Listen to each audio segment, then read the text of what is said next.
Salut à tous, bienvenue dans cette nouvelle vidéo. On va évoquer les dernières infos de ces dernières heures concernant le Paris Saint-Germain. Nono est avec nous, salut Nono. Salut Sacha. Alors Nono, hier on a parlé du grand ménage, on va pas y revenir. On sait de quel joueur le PSG veut se séparer. On va pas reparler encore de l'histoire de Neymar qui va fêter le titre avec les Barcelonais. Ce soir, Achraf Hakimi qui va être au stade pour le derby milanais pour la demi-finale de Ligue des Champions. 3 jours de repos quand même, c'est assez incroyable.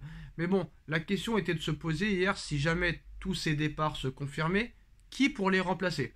On a parlé de nombreux joueurs, mais aujourd'hui, très clairement, de nombreuses informations. Le PSG porte un vif intérêt à Ibrahim Sangaré et suit de très près son évolution. Des sources proches du joueur confirment que le PSG s'intéresse sérieusement à lui et activement à lui. Ibrahim Sangaré souhaite franchir un nouveau cap dans sa carrière dès l'été prochain. La clause libératoire est de 37 millions d'euros. Faut-il y aller ou faut-il aller sur une autre piste?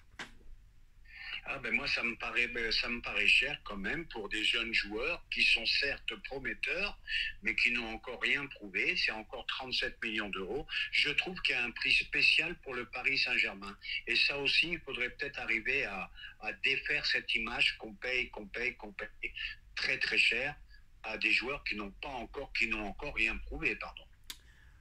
Après c'est sa clause libératoire, donc là c'est pas vraiment un prix Paris Saint-Germain. Après, bon, il fait une bonne saison aux Pays-Bas. Ça fait longtemps qu'il est aux Pays-Bas, ça fait 5 ans. Mais bon, moi, ça m'impressionne pas le prix, sachant que quand tu as acheté des Vitinha qui n'ont strictement rien prouvé aussi, quand tu les as achetés, 41 millions. Les Ruiz qui étaient pourtant confirmés, qui avaient déjà beaucoup de matchs en Ligue des Champions, 25 millions, échec total. Carlos Soler, 25 millions, échec total. Renato Sanchez, 15 millions. Et à un moment donné, ça peut pas être gratuit les joueurs. Donc à un moment donné, il faut mettre l'oseille. Et malheureusement, ça coûte 37 millions d'euros. Donc est-ce que ce serait pire que les autres vraiment? Ça sera peut-être pas pire que les autres, mais est-ce que Sangaré vaut vraiment 37? Est-ce que de passer du championnat hollandais à la Ligue 1, qui plus est au PSG, est-ce que l'étage n'est pas trop haut? Voilà, faut faire attention pour pas continuer à se tromper. Mais quel étage tu parles? Non mais moi ce qui m'intéresse, c'est de quel étage vous parlez. On se fait éliminer. Attends. D'un club malgré tous ses défauts. Tous les ans. Quand même d'un club tous qui les ans. Tout joue la Ligue des Champions D'accord. tous les ans. D'accord. Tous les ans, tu te fais éliminer en huitième. Ben oui, mais est-ce que Sangaré va changer la donne en arrivant? Mais ton Verratti ne le change pas, ton Sanchez ne le change pas, ton Ruiz ne le change pas, ton Soler ne le change pas. Depuis que le trio Mota, Matuidi, Verratti n'est plus là, il n'y a personne qui arrive. Donc, c'est justement, Sacha, pour ça que je te dis. Les joueurs que tu veux, ils ne sont pas disponibles. Les joueurs que tu veux, les Valverde, les Kevin De Bruyne, tous ces joueurs-là sont intransférables. Donc à un moment donné, il faut trouver des solutions. Avec tout ce que tu as dépensé ces dernières années, je me dis 37 millions pour un joueur de 25 ans qui n'est pas non plus si jeune que ça, c'est pas non plus la mer à boire. C'est pas la mer à boire, mais point d'interrogation. Mais en fait, Nono, tu vois, par exemple, toi, t'aimes pas que je critique Riolo? Et ben là, je le critique. Vous êtes des genres de personnes à dire non, je veux pas lui, mais vous n'avez aucun nom. Personne. Parce que t'as donné la réponse, Sacha. Les noms qu'on veut, t'as donné la réponse. Comment tu fais pour renforcer ton milieu de terrain? Comment tu fais pour renforcer ton milieu de terrain alors que tous les joueurs que vous rêvez ne sont pas disponibles? Tu fais comment? T'en as un qui est à 200 km de Paris, qui s'appelle Sékou Fofana, et je pense qu'à 37, comme t'as dit... Oui, mais ça, Nono. À 37, Lens, il cède. Hein. Non, mais le problème, Nono, le problème, c'est que tu l'as compris l'année dernière, tu l'as compris cet hiver, et tu le comprends encore là. Le mec n'en veut pas. Ils n'en veulent pas. On ne sait pas pourquoi. C'est incompréhensible. C'est une faute professionnelle. C'est une incompétence totale. Mais les mecs ne veulent pas. Malheureusement, toi et moi, on n'est pas Campos, on n'est pas Nasser. On peut rien faire. Si on était à la tête du club, Fofana, on appellerait Lens, on leur dirait 50 millions d'euros et c'est terminé l'histoire. Mais ils n'en veulent pas. Donc autant s'intéresser à ceux qui veulent, malheureusement, Nono. Malheureusement, on n'a pas d'influence. On n'a pas d'influence sous Campos, on n'a pas d'influence sur Nasser. On peut pas leur dire achète Sékou Fofana. T'es aveugle. Comment tu peux pas le voir que c'est le meilleur milieu de terrain français? Qu'est-ce que tu veux qu'on te dise? Bon, c'est un grand nom, voilà. Ils sont toujours atteints de cécité, je comprends pas. T'as un mec à 200 km de Paris, t'as un Kempfre Thuram qui est là aussi, c'est un gros prospect qui peut faire beaucoup de bien aussi. Nono, sur Sékou Fofana, on est tous d'accord pour dire que ce serait le milieu de terrain idéal du PSG. Par contre, Kefren Thuram, Nono, Certes, il a des qualités, mais moi je l'ai vu contre Bâle. Depuis le match contre Bâle, j'en veux plus vraiment, hein. Ouais, parce que c'est toujours pareil, quand un club flambe, le joueur flambe, et dès que Nice est tombé, ben, il est tombé avec le Non, pied. moi je pense pas que ça devrait Voilà. être une priorité.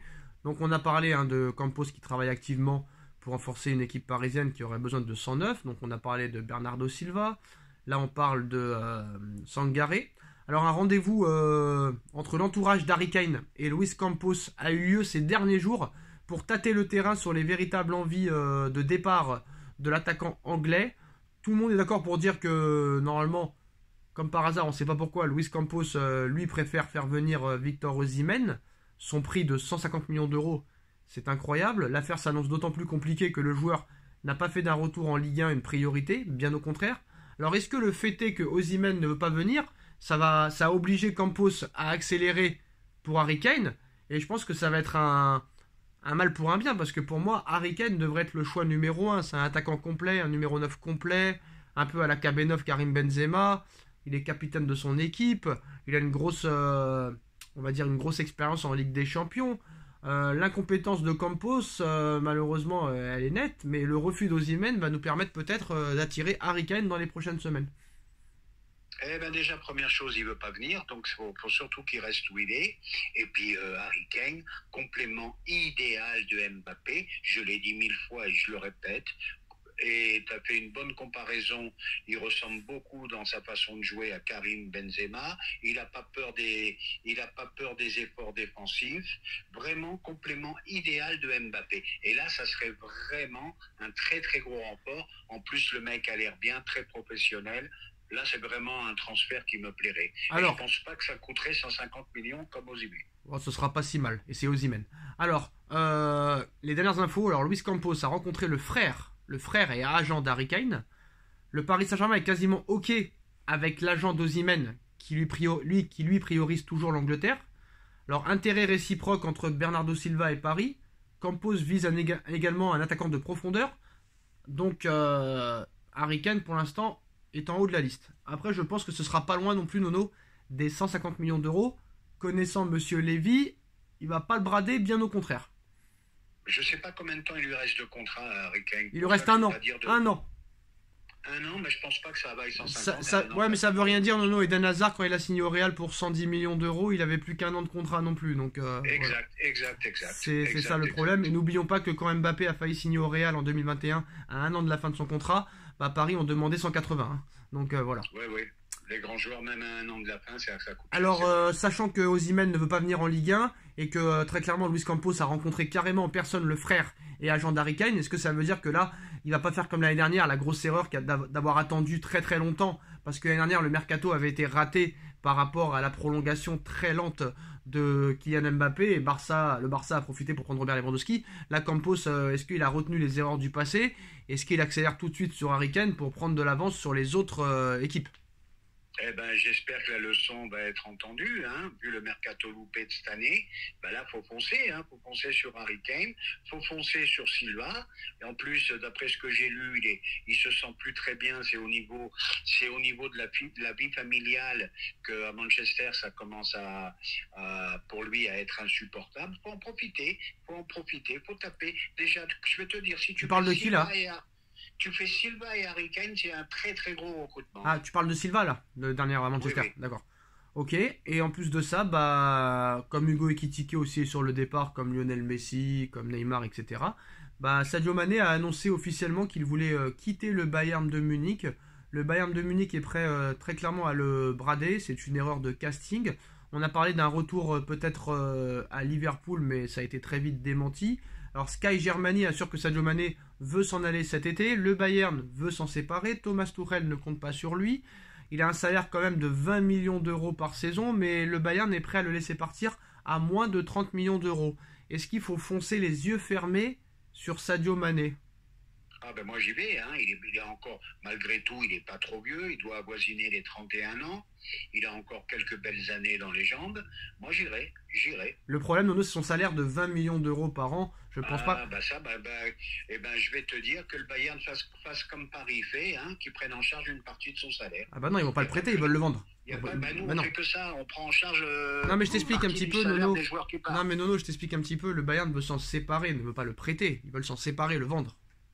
Voilà. Alors au niveau salarial, ça risque d'être compliqué alors. Donc voilà, apparemment pour l'instant, bon, Paris pourrait peut-être assumer ce salaire-là, mais bon, je pense pas qu'ils vont dégager Messi, Neymar et compagnie pour avoir un salaire aussi conséquent que Mané, surtout après une grosse blessure. Donc on verra ce qui se passera. Le dossier Sadio Mané, là aussi, sera intéressant. Dites-nous en commentaire ce que vous en pensez. On like, on partage, on commente, on s'abonne. Et on se retrouve très vite pour une nouvelle vidéo. Merci Nono, merci à tous. Tchuss. Tchuss.